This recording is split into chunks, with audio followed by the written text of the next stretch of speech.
Target Steve. Oh my God, oh my God.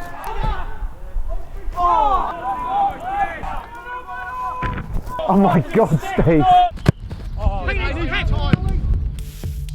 It's a cold and wet Saturday afternoon in the sleepy village of Charlwood. Fortunately for the local football team, the parish council have invested in drainage, and despite a week of torrential rain, the match against Littlehampton United is to go ahead as planned.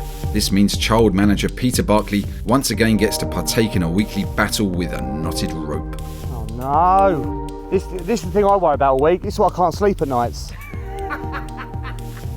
Untangling this bloody thing. What time is it? 1 o'clock, mate. I said I'd be at 1, didn't I? Good lads. Just feel like other teams are getting here before us at our home ground. If I put half one, hopefully they'll all be here by 2. Popular fullback and club sponsor Adam Lippett has returned from injury and one of his many holidays. Yet in spite of any concerns over fitness, Lippett goes straight back into the team. Yeah, well, that's what I come off with last game, which is over a month ago. Yeah, I pulled my calf and I've just done a couple of runs since and yeah, straight back into the fold. Let's go. Let's go, Charlwood. Barkley's assistant manager Mike is otherwise engaged this week, hosting his daughter's birthday party. So Barks is running the show single-handedly, from setting up the facilities to running the training drills. It's a shame because I wanted to do some work with the strikers, but bar Lewis and obviously Wardy's injured, haven't had much better. It's a really good side today we've got. Meanwhile, veteran striker Kevin Locke has been beating himself up over a series of missed chances in the previous game. I was fucking fuming with myself because that's just not me. I should have squared it. I've always been, unselfish. Yeah. No, I swear to God, I always have. I got greedier as I got older. Yeah. All right, boys. Here we are again. I can sense the hunger today to put right last week. It's so frustrating. I've seen bits of the video and it's a painful watch, boys. But you did everything you could last week. You gave everything. That second half, we asked you to win it. You won it 1-0. Again, real clear message, as we're all saying. Trust each other, move the ball and be clinical. Be ruthless, all right? Be ruthless in front of goal. Key principles. High block, we're shuffling, okay? We're killing space, but we're working hard, all of us, to not concede. That's the first thing on your mind today, because we've given goals away too early and we got our head down. If they win today, they jump above us. So people are going there, down the bottom, whatever. We've won one more game than them, that's it. So forget the league table, forget where they are. Let's get out, clean sheet first and foremost, and let's have a bit of fight to put right last week. All right, let's go. Out on the balls. Obviously, there's more to life than football, but it means a lot, and that's affected all the boys last week. You can feel it today. There's an energy, a different energy from last week to put this right, and I can sense it. I pray we get that early goal and things open up. That's my dream. That's the vision I've had for today. That we're hard to beat, we have a clean sheet, and we go out and make up for some of those misses last week.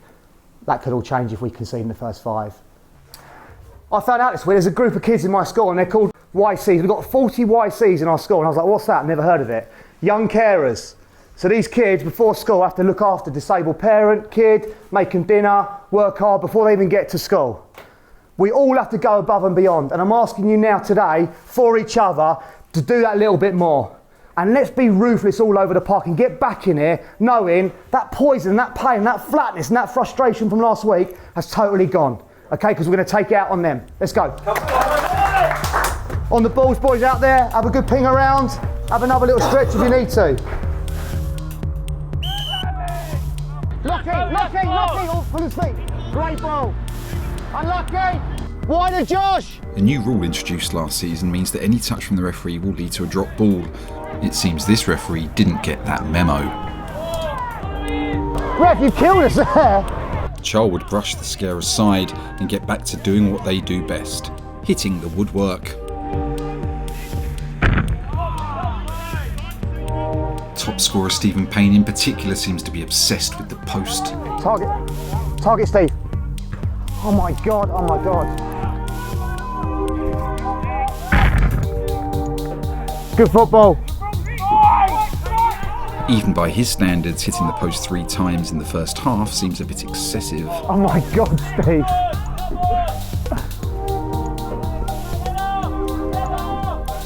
No shots!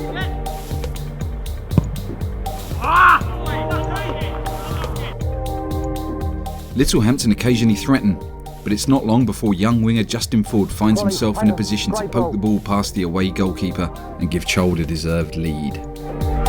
Yes! Come on! Brady! What he's done!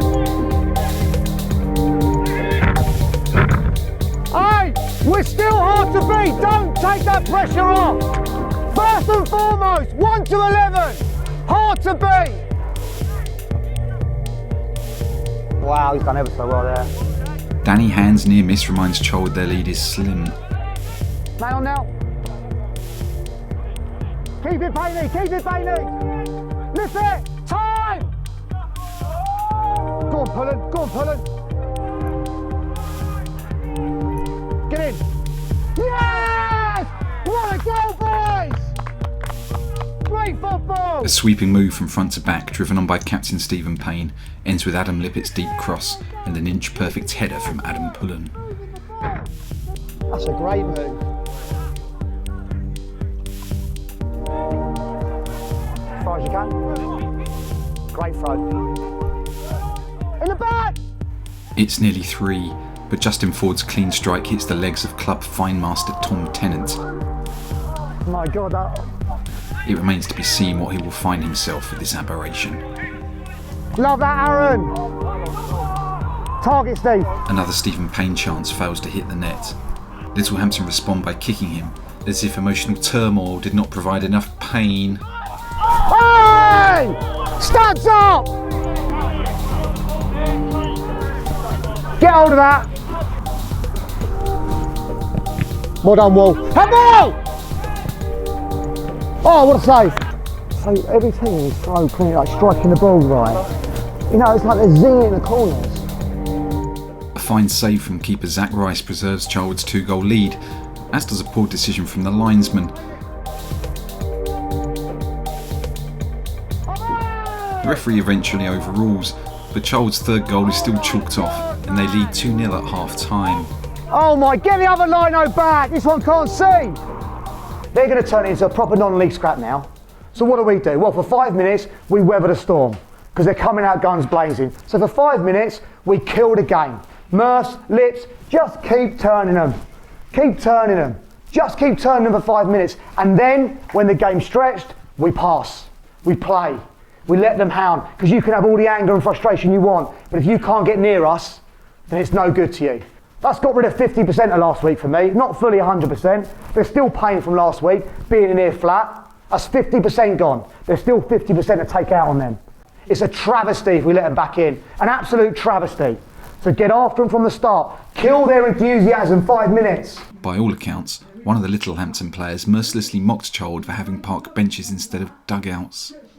You've got to be pretty weak-minded to start talking about dugouts when you're 2-0 down. Haven't you? Guess what? Dugouts don't win your games. Dugouts don't win your games. Hard desire and togetherness. Brilliant half, but you must keep it, all right? Come on. Hey, same tempo, same energy, come on! Perhaps buoyed by Charlwood's missed chances, Littlehampton pushed to get back in the game. Oh. Enter Kevin Locke and his mental block. Yes. Oh my God. Oh my God. A series of chances fall at the feet of the club's all-time leading scorer, but he's unable to convert.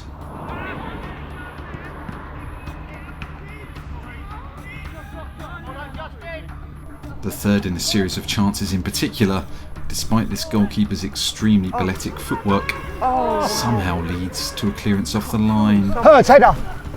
Oh my God. Charlwood's refusal to score a third soon enough allows Littlehampton back into the game. Oh my God.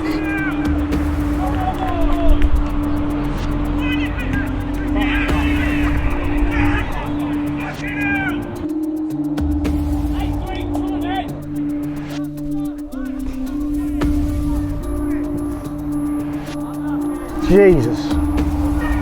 I thought that was in. So did I. An equaliser begins to feel like an inevitability. Although Zach Rice refuses to go out like that. Well done, Zach! Time! Ref! Come back and change. Murphs! When Barks decides to make changes, it's the level-headed deputy headmaster Aaron Murphy who is surprisingly brought off. No, you're not coming off. I'm not. Stand back. As much a surprise to Josh Forgery as anyone, Murphs doesn't take the news well, and within minutes is driving home in a rage. One dreads to think exactly how angry Murphs would have been if he'd stuck around to see Stephen Payne miss another chance. Well done, Adam. Ryan, overdo it, overdo it, overdo it. Go on, Ryan. Relax, relax, Ryan, targets. Oh! The introduction of striker Ryan Pearson invigorates the attack, but will both he and Justin Ford get away with failing to kill the game? Don't stop! Red! Red! Play on! Play on! Justin! Gotta kill it. Gotta kill it for us.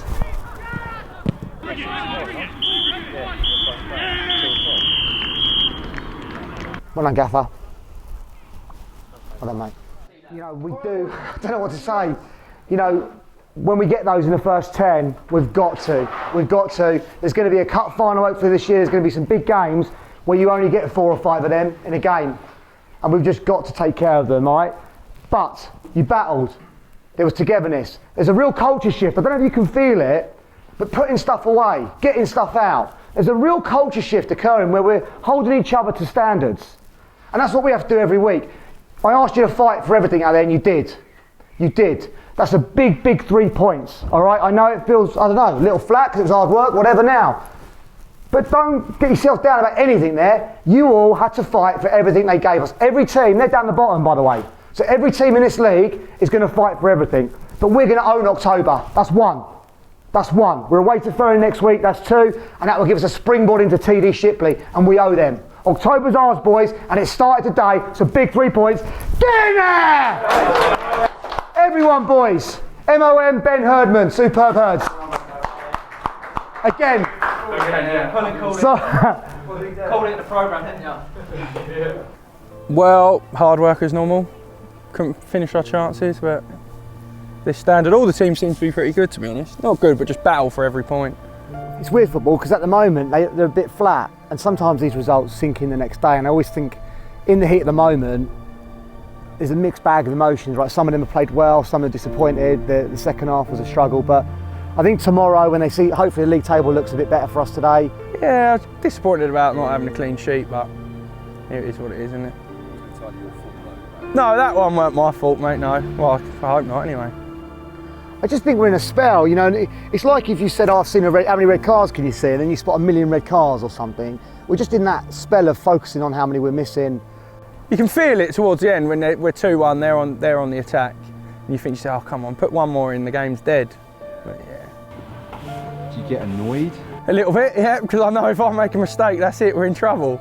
I think they can make 5, 6, 7 missed chances, no one really says much. Get up the other end, I make a mistake, 2-2, we're all down, aren't we? We could work on shooting, but we don't train twice a week, you know, it's one thing we've taken out. So use the warm-up, something we could do, especially if we go away next week. Maybe try and get some shots off in the warm-up and striking the ball, but it will change, it's a confidence thing. Payne likes it in the posts. They're frustrated, and I get that. They've come a long way. We've scored early. The ref frustrated both teams today, so that was part of it. They're all right, battled hard, big, weren't they? Big, got the ball in the box. The 9 was good in the air. Yeah, but they had real good chat though, because one of them said we can't afford dugouts, so that really hurt me. That did. Really dug deep, that one. Yeah, I mean, it's so hard not to get involved in that stuff. They shouted out about us not having dugouts. And the 7 said to me he had lots of medals as well. He's got more medals than me, which upset me as well. He said that in the series? Yeah, he said I've got more medals than you. I thought it was quite funny. He was all right at the end. They just had that needle, but then they clear up the bench. Then they asked us to wipe the change rooms up. So it's like... We battled well. We've got to have a few more numbers, haven't we? You know what I mean? That is an issue, actually. 12. It's a recurring theme, right? Yeah, I don't quite get it. But there we go. You turn up week in, week out, and you kind of have to. Yeah, well, no, well, apart from Polly, who plays sometimes. But is there anything in your life that sometimes stops you from turning up? My wife? But no, she's good as gold, mate. She understands. 2 kids at home, one's 5 and 6 months, so it is stressful. And then I could go to work all week and then rock up to football all afternoon on a Saturday. But she understands, bless her. We go on, we've won one in October, the run starts now. We're away to Phippen next week. Again, it'll be another battle, but if we can get a little run going now and a bit more belief and people back from injuries and things, who knows where we'll be at the end of October.